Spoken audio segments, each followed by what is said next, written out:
Bienvenue sur la plateforme Enjeux Biodiversité en Poitou-Charentes. Cet outil offre un accès facilité à l'information et à l'expertise écologique.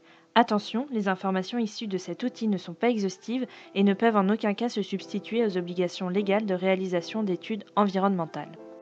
Le principe d'utilisation est le suivant. Sur fond cartographique, l'utilisateur esquisse le périmètre de son projet et lance une requête. Le fond cartographique peut s'afficher de plusieurs manières, en OpenStreetMap, en fond IGN, en fond Google et avec une couche illustrative des parcelles cadastrales.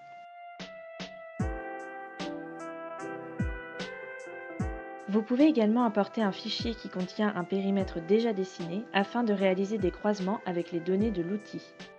Pour intégrer le fichier dans l'outil, il suffit de le sélectionner dans son dossier et de le glisser dans l'encart grisé. Ce fichier doit être au format GeoJSON et une page d'aide est disponible afin d'expliquer la réalisation de ce type de fichier. Vous pouvez tracer de 3 manières différentes l'emprise de votre projet, en dessinant un ou plusieurs polygones point par point puis en double-cliquant pour définir le dernier point.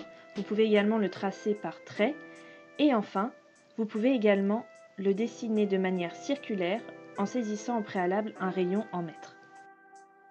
Vous pouvez également sélectionner, modifier ou supprimer vos polygones avec ces icônes. Une fois que le périmètre de votre projet est défini et vous satisfait, cliquez sur Voir les enjeux.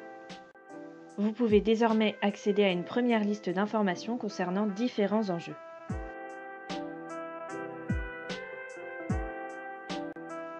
Le premier onglet concerne les espaces protégés ou remarquables et le second les espèces faunistiques et floristiques. Des bulles informatives se trouvent sur la page du récapitulatif afin de rappeler quelques définitions sur les différentes catégories constituant le tableau. De plus, ces bulles expliquent le code choisi pour les niveaux d'alerte ainsi que la signification des abréviations.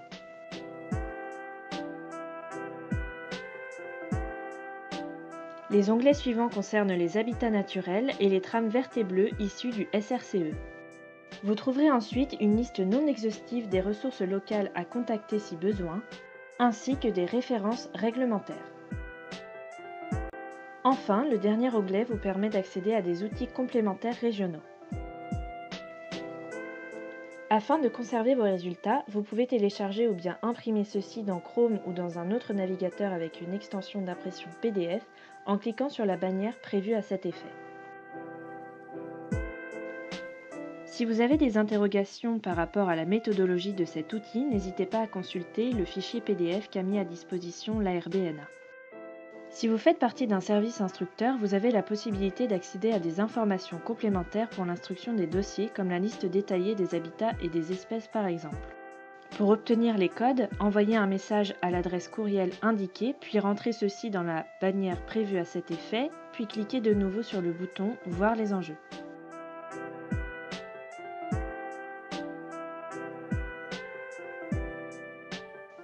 Vous avez désormais accès à un tableau contenant la liste détaillée des espèces.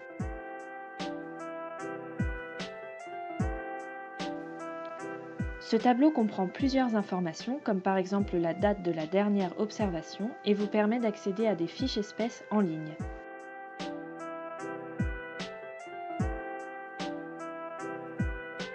Pour l'instant, cet outil est développé à l'échelle Poitou-Charentes, mais une évolution est envisagée à l'échelle de la Nouvelle-Aquitaine. L'équipe de l'ARBNA vous souhaite une bonne navigation et reste à votre écoute.